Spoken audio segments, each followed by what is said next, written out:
Oh my God, it's Shangela. Ooh, hallelujah, it's Taliban. Oh my God, thank you so much. Um, hey, listen, I am so excited to talk to you. I'm sure you get that a lot, right? I love it every time. Muchas gracias. Okay, beautiful. So I actually finished the last episode of the season about like an hour ago, and I was in tears as I was for every episode of the season. And I just want to know, how does it feel to know you're going to win an Emmy next year? You know what? From your lips to the voting board's ears, okay?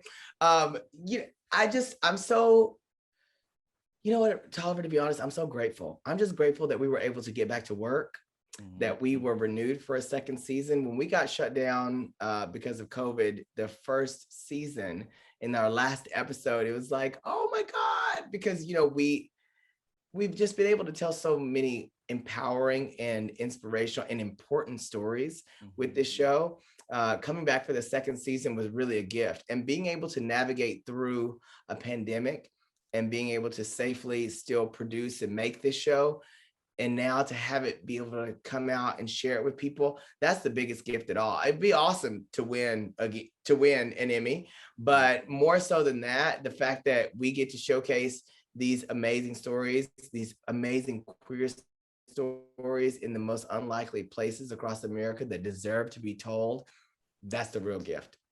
Yeah, and it really is a gift. I remember actually when when shutdown first happened in LA, I was watching We're Here, and I was thinking, oh my God, are they going to get through the last episode without it sort of being interrupted by COVID? And I remember how heavy that felt and how much I sort of felt for y'all. And so it was nice to sort of see the story pick up in season 2 and you all to really address it and to come out triumphant. So Yeah, well, this show is a real life docuseries. And yeah. when you're dealing with real life, it reflects what is going on in our world.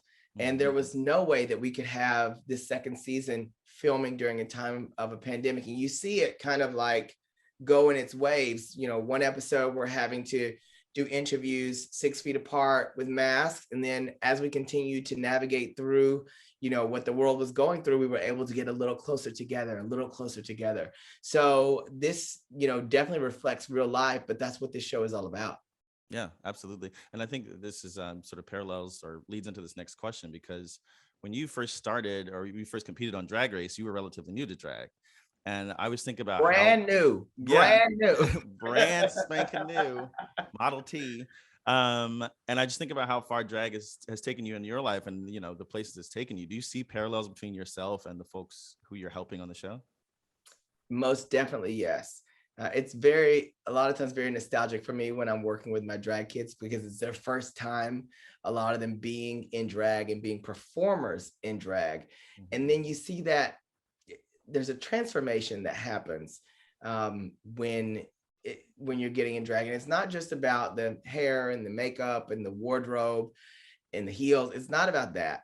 It's that you've allowed yourself to step outside of the box that you may have created for yourself or that you allowed the world to create for you. And when they're able to do that, it's scary and you have like this fear, but honey, it's like going through a fire. When you go through the fire instead of walking around it, you become much stronger. And that's what this show does for my kids. And I know I've been through a number of fires in my life, whether it's the competitions on RuPaul's Drag Race or just personal challenges that I've had to overcome, being, a Black kid in the South, being a young Black gay kid in a small conservative town, all those things, and just moving to Hollywood and having to navigate those hurdles. But I kept going. I never gave up. And I think that's what my fans and people who watch me and who've been privy to the experience of Shangela over time, you've gotten from me. And that's what I'm able to share with my drag kids, and that's what I'm able to see happen for them. And it just makes me so proud, like a proud parent. You watch your kids go through very emotional experiences, and not only telling their stories and revisiting things that maybe they've shut down on, but they want to work through. So we have that element to this show, but also there's the joy and the excitement of producing an onstage show and preparing them for a moment. Okay, it's not just about doing a show, it's about preparing for a moment. And when you prepare for the moment, and when I'm able to help prepare them for this moment, the triumph really is them getting up there and them honoring the moment by being ready and then having this breakthrough on the stage. It's really great to watch. And baby, if you loved it in season 1, you're gonna really love it in season 2. Absolutely. And I was watching, the drag shows, and I was wondering, with like the HBO production budget, does it make the show more fun? Because y'all are coming up with some concepts throughout this season. Well, you know what? It's great to be able to have the support of a network like HBO. But the greatest thing is being able to have HBO's interest in telling authentic queer stories, and able to, the fact that they've, not only wanted to have me, Bob, and Eureka as hosts of the show, but in the first season, we were consulting producers, and now we're producers on the show, and them valuing our voices and giving us a seat at the table behind the scenes, as well as in front of the camera, to make sure that this show has had the most authentic feel that it could ever have. Not only do they do that, but also we're able to bring in our designers, our people who we've worked with for years.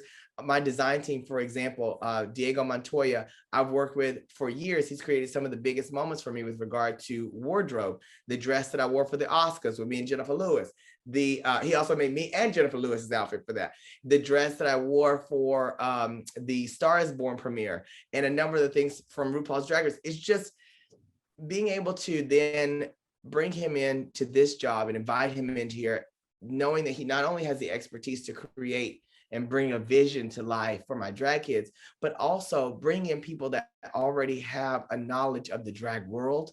Because trust me, every makeup artist ain't a drag artist, okay? But being able to honor the people that we work with, I work with Luscious Massacre this season, and they know the power of drag, and they know how to transform by utilizing the creativity that they have in drag. So it's just been a real big thing for us to be able to do that. And yes, honey, having the support of HBO is definitely great. But also, I think it's cool that they allow us to stick to, like, you don't see us putting together like, giant things where people are, we don't have the Super Bowl arenas. We're still putting up stages. It's very like hammers and nails. And we have a wonderful art department led by Marla Weinhoff that comes through and creates these moments, these stage moments, to really still capture that. We use everything that's in these towns. And a lot of times, Tolliver, it's hard to get certain things to these towns to really make the moment happen. But you'll see me too over there, just ironing out fabric, trying to make a thing that's going to tear away and do a reveal. It's actually part of the process, and it's really fun. Yeah, and like I said, so many like successful moments, so many gorgeous, concepts. Especially, this is recent because I just finished this episode, but the Tunisian man in Indiana, just like how beautiful she looked, it was breathtaking. And when you all embrace on stage, it's just crushed me. But so I wanted to finish with there's the episode in Selma, which is very, very, very, very powerful, and was very powerful for me as like a Black queer person. And I just wondering, what did that episode mean to you? What did going there, not even the episode, but what did that experience mean to you? Well, first of all, going there, when we were told that, one of the cities we'd be filming in is Selma, you hear Selma and you immediately think of the history, especially, for the African American community in Selma. For us as Black people, we know about Bloody Sunday. We've seen the movie. We've read about it in some of our history books, not in everybody's history book, but it should be learned about in all the history books. And that there is a deep rooted divisiveness that has been a part of the thread of that community. So now here we come as not only queer people, but drag queens coming into this space. And how is that going to be received? But as we know with this show, We're Here, we know that it's our job, it's our purpose to go into places that are unlikely for us to have these huge pockets of support and unearth them, because they do exist, as we saw in the first season, that there sometimes are great amounts of support in places that are the most unlikely places. And so going to Selma, I was actually excited to go to Selma, because I'm like, all right, to be honest with you, Tolliver, I didn't know no queer people from Selma, Alabama. I know Alabama, and I know tons of people from Alabama. I've even performed in Mobile, but I didn't know anybody in Selma. So in going there, I'm like, are there going to be gay people here? Like, what's going to go down? And I think that Selma will be one of the most powerful, moving, and inspiring episodes from the entire season of season 2 of We're Here. Yeah. And it's because of the willingness and the vulnerability of not only our drag participants, the people that work with us on the show, but also of the community to share the story. When we sit down with the survivors of Bloody Sunday and we talk to those ladies, they were my grandma, they were my aunts, they were my cousins, you know, they were family, and they were sharing their story. And you'll see it's a very emotional episode, but also it's an episode I think that inspires great hope. You know, it inspires great hope because if they can push forward through life and work through it themselves to be able to revisit the story over and over and share it, they're not doing it for nothing. And a lot of times these types of stories don't get to be told from the people who lived through them. So I'm just honored that we were able to do that on a show like We're Here, that also here you got 3 gay, 2 out of 3 Black drag queens sitting on these folks' couch and listening and hopefully uniting our communities. Because a lot of times there is still division within the, you know, the queer community and the Black community. And if you're queer and Black, you're like, well, dang, where do I fit? Where do I go? But I think this episode shows there's a place for everyone. And as we move forward in our world, I hope that we will be able to build stronger relationships for all of us. Yeah, and I think that is so powerful because that's an experience that I've dealt with, sort of the divide between, you know, Black folks and queer folks in our community, but in so many ways there is no divide, right? And I think that's what this episode teaches us, is that it's even said that you can't separate the civil rights struggle for racial equality from the struggle for LGBTQA rights. So yeah, it's a reminder that we all have a struggle. Yeah, we all have a struggle, and hopefully in listening to other people about their community struggles, that we realize that we're more alike than we are different, and we got to stand together. Absolutely. Well, Shangela, amazing. Congratulations on being a part of this wonderful show. And I just wish you the best forever and ever. You're so incredible. I'll take it. Thank you forever and ever and ever, ever and ever, ever. And ever.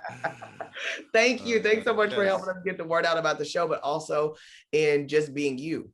You know, because having this particular platform and the fact that you show up and you do such a great job, it helps us all to be inspired and keep on going. So from one Black queer to the other, hallelujah. How are you doing?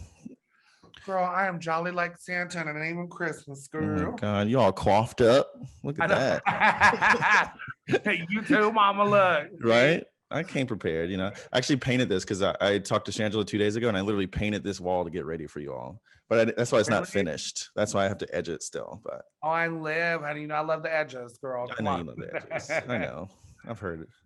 Okay, so straight up, this was an amazing season of television. I'm like, y'all are gonna win an Emmy. I literally just want to, like, how does it feel to know that you're gonna be an Emmy winner next year? You're already an Emmy winner, actually, but well, it feels great. It feels great. It's exciting. I can't wait to see how the world responds. I think it's a really amazing season. Yeah. Really- Yeah, I mean, some of those. I mean, every single episode, I was just like a mess, just like absolute mess. But you know, some of them were especially powerful. Like the Selma episode really touched me, and so I'm just super excited. I know that you all are all Southern Queens, and I'm kind of wondering, do you think that makes it sort of gives you an advantage in some sort of ways when you're going into these sort of rural areas? Yeah, I think it definitely gives us an advantage, at least when it comes to knowledge and it comes to experience. I think when it comes to what it's like navigating through small town life, you know what I mean? That's what gives us an opportunity to relate to a lot of these people and our daughters, is because we've been through a lot of this. Like, we're not therapists, we're not counselors, but we're kind of like life coaches based off of our experience. Mm-hmm. Yeah, I mean, sometimes when I'm watching the show and they do these cutaways, it'll be to like these mean men or whatever, you know, just kind of staring or whatever. Yeah. And I'm like, I would be so nervous. And I'm kind of wondering, like, when you're entering these situations, do you ever feel like, do you have to like sort of psych yourself up? Or are you like, because the presentations that y'all are like, bam, ready to go? we're kind of bam ready to go because we've experienced these people our whole lives. Like we've learned to ignore it and not be bothered. So half the time I don't even notice it. Like honestly, when I'm watching the episode is when I'm like, oh, I thought they were living. Maybe it's my delusional life way I live life. You know what I mean? Yeah, Maybe I'm absolutely. just delusional. Who knows? Who can say? Jury's out, you know? Mark, I We'll like all that. see. Yeah. And then I'm kind of wondering what's been the impact of the show on your life? It feels like a very healing experience. Is that an accurate description? Yeah, for sure. I mean, it's taught me a lot about myself. It's also helped me heal in a lot of ways too. Like you're saying, it is healing, like versus like the experiences I've been through, you know, realizing like I'm definitely not alone, but also like through everything that I've been through, it's definitely not been for no reason because now I'm able to help other people navigate their experiences. I think it's just reassuring, you know, to like my existence and the shit storm that I went through growing up. That was worth it. Yeah. And it's nice that you all get to, provide shelter for people who are going through that shitstorm right now. That's a tough road. And some of those people like, the finale, the pastor, when you're helping him out, there's such a powerful moment when you're like, hey, I know it's like, we're having fun, but this is serious too, you know? So that anyway. was a pretty cool moment actually. No, and it was a great moment for him to learn. I think he wanted to learn from this experience. And that was a moment where we got to be like, okay, well, it's time to pay attention and realize, you know, and he was so receptive to it and respectful that it really shows on screen too, which I love. Yeah. I also wonder because, the show has a serious tone. It's, it's light, it's fun, it's drag. But I also wonder, like, do you all get a chance to just like kick it in these towns, Yeah, no, for sure. I mean, me and Shangela more so than Bob. Bob's usually, if she's not working on the show, she's in her room working on a YouTube series. Right, You know, she's yeah. very business fish. But me and Shangela, when we got the opportunity, we would go out to the local bar and like hang out with some of the crew and Kiki. And sometimes Bob would come over and we would do a viewing party of Drag Race in my room, and Kiki. So we definitely get those opportunities for sure. Oh, I love that. I'm actually sort of curious. Like, I mean, you sort of touched on it in that last answer, but I think you all have such a great rapport. Everybody sort of wonders, has the show sort of brought you all closer together? Oh, 100%. Like we were close last season because we were put in this situation together. And as queens, we naturally support each other when we're working. But I think being through this pandemic and going through another season, like our love for each other has truly become sisterhood, like real family, and it was, and undeniably so, because we've had to be there for each other when there wasn't really anyone else except the three of us in these situations that were dealing with what we were dealing with, right? Like the producers, the directors, all these people were there, but none of them know what it's like to do what we're doing except the three of us, so that becomes our support system is each other. Yeah, absolutely. And obviously y'all have like a team with you too. And I think Shangela said that you got to pick your team, which is super exciting. And I'm kind of wondering, do the shows feel, I guess the words I'm looking for are more fun, but do the shows feel more fun when you have like this HBO budget behind you? Because you all are like every single show is like a new concept. There's a voiceover, there's this and this and that. Is it like more exciting because you have a little bit of budget? Yeah, I mean, it is exciting when you have a budget to get together what you want and you get to have what you want made. And yeah, it's amazing. I mean, it's the dream job for a drag queen. You get to like perform what you want to perform and you have someone else paying for it. Yeah. Bitch, because drag is expensive. Yeah, absolutely. I feel I'm sort of wondering, and I don't want to pit any of your drag babies against each other, but is there like any person you put in drag that was particularly memorable where you're like, wow, that one's gonna sort of stay with me forever? I have to say for me, Deborah and Selma was really special for me personally, just because her heart was so huge and she had so much loss, but was still so strong and so funny and just, kept it so lighthearted and with Kiki, but still had so much emotion behind her that me and her really connected. Like I still get a text occasionally from Deborah. Oh, wow. Yeah, and I didn't get as close with Curious, her grandson. He had a lot more walls up, I think, than she did with me. Yeah. But she really opened up to me, and it was just really sweet to like build that relationship with her, but also like give her the confidence to be like, even that moment with the wig where it's like, I don't care what Curious wants your hair to look like. I want to know what you want your hair to look like, mama. Yeah. And I don't know if she's ever had that, like had someone be like, no, it's about what you want. Yeah. And it was really important for her, and she opened up to me about it. So it was cool to get to do that for her and be like, no, you're an Amazon warrior, mama. You are an owner Yeah. of your own destiny, like, Yeah, absolutely. I so mean, that moment on stage when, you sort of give her space to talk, you give both of them space to talk. And, she says, this is for my daughter. What was her daughter, right? Yeah, that she lost. It was both just her like granddaughter her and her granddaughter, right? sister, and it was she lost several people, but Yeah, so Kiara and Linda. So Kiara on the heart that we presented, Kiara was Akirius' sister, right. That's her what, yeah. granddaughter, and then Linda was actually her sister. Okay, gotcha. Yeah. Yeah, it was just it was heartbreaking, but also like was very it made me feel strong to watch her Yeah. sort of get to speak in that moment, especially because, like you're saying, she's not a drag performer, but there's just something about her face. I don't know. Yeah, and she's also like a little timid in that sense too, but she really loved it. I mean, I think they show a moment in episode 2 where she's just like, this changed my life. You know what I mean? Because she's never been on stage before, never the center of attention, always catering to her family and being like that kind of rock, but not being like the focus. So exactly. Well, I'm so glad you could bring that to her. I guess I just want to end here with, I mean, you're always working too. You're talking about Bob, but I know you hustling too. And I'm just curious, what's next for Eureka? What you got going on? Well, I'm always working on something, but hopefully more acting. I'm working on some other like TV and film projects, but that's obviously a book. I'm working on everything. Yeah. Same as Bob, really. You were so good in American Horror Story. I was just talking to my friend about that last night. Thank you. Thank you. Oh, Crystal Decanter, mama. Absolutely. We were just walking around Silver Lake like a little drunk, just like, well, she's so good. So congrats. Come on, Silver Lake drunken nights. Come on, Silver Lake drunk. That's right. Well, thank you so much, Eureka. It was a pleasure. And always wish you the best of luck. Well, thank you. You take care.